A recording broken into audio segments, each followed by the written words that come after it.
Social media, who owns what? It's what we're talking about today on the eCentral Business Show. I'm John Naylor, and today I'm joined by Alana Louise from Space Digital. Thanks for coming on the show. Thanks for having me. Yeah, right. Now, people are obviously going to ask, why have I got another digital marketer on the show with me? But it's I'm confused as well. Well, no, well, it's a rich tapestry, and I think the easiest way I explain to people is like there's different types of lawyers, for different tasks, different types of lawyers, and the digital field is even more immense, Yes, and changing and growing constantly.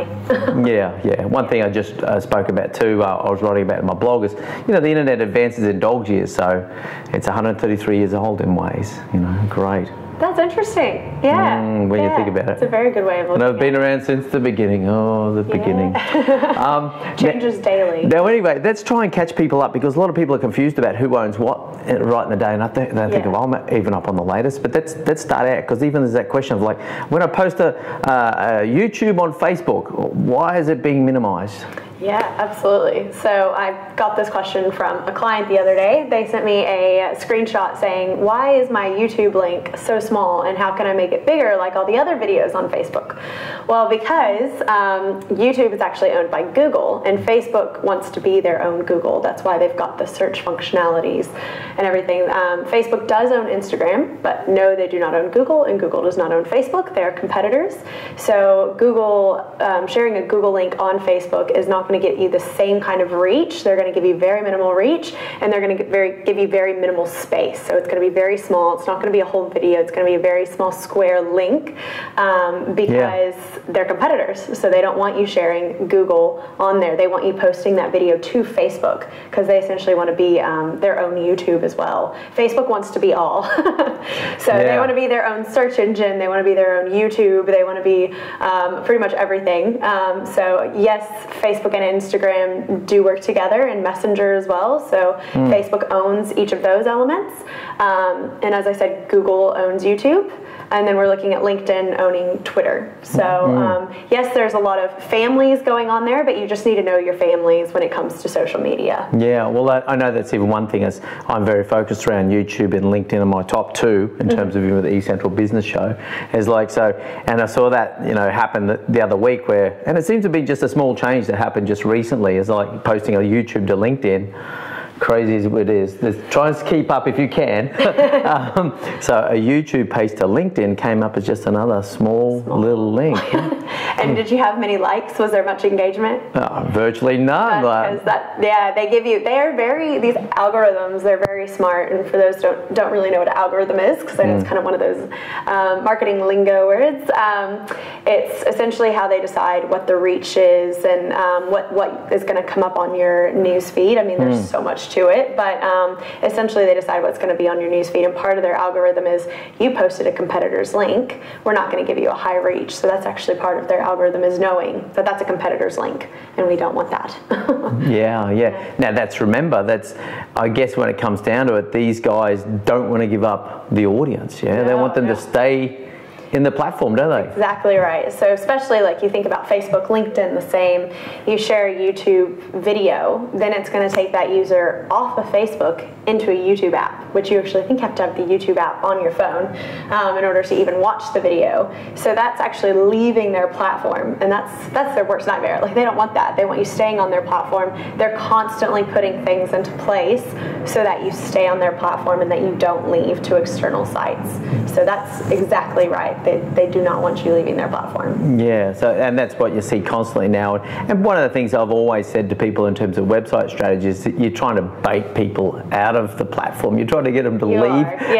But there's that constant challenge, isn't there? Because people are scrolling on their Facebook feed and you're trying to write something compelling that they'll actually tap and click to leave Facebook. But Facebook don't even want that, do they? No, Facebook's getting really clever, and they're coming up with ways of allowing you to continue to get people's information and be able to share your message without leaving the Facebook platform.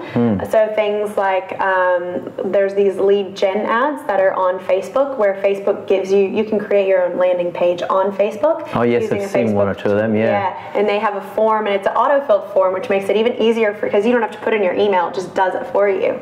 So it's absolutely brilliant. It's a really great way of getting leads.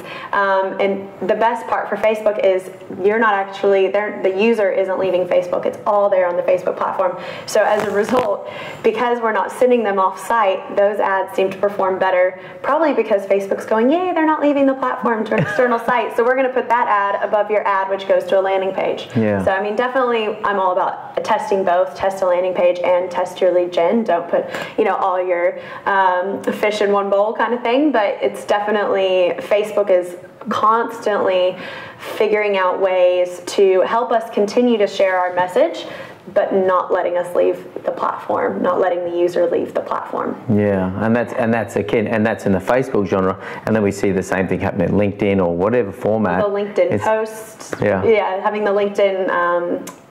Is it post where you write? It's basically a blog on LinkedIn. Yeah, I'll write an article. Article. Thank you. That's what the word I was they want looking you for. to do. Contribute to that. They don't want you sending people outside of LinkedIn to a blog. They want you actually posting the article within LinkedIn. Absolutely, they do the exact same thing. Yeah.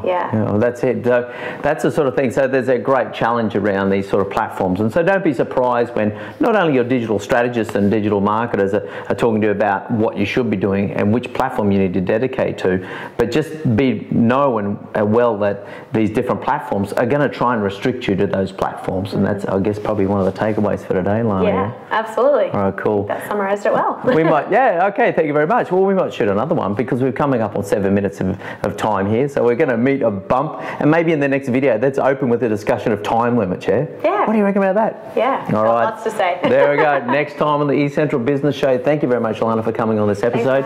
I'm John Naylor. Thank you very much for watching another episode of the eCentral Business Show. What we're looking to do across the eCentral Business Show is bring to you the very best content from great people with really informative knowledge to share. It's something that you can listen to in the car. Don't watch it, obviously, when you're doing that, but we're looking to really bring value to you across LinkedIn, YouTube, podcastable content, so it's really great and informative business knowledge. So please tune in as much as you can. Now, the great ways to follow us, you can register on the database, make contact with us, and we'll put your email in.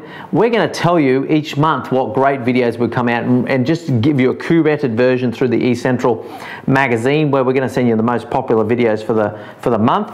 The other thing we can do is obviously invite you to connect with us on LinkedIn, linked up with myself, John Naylor. And the other thing, of course, is look up John Naylor on YouTube and subscribe to our channel there.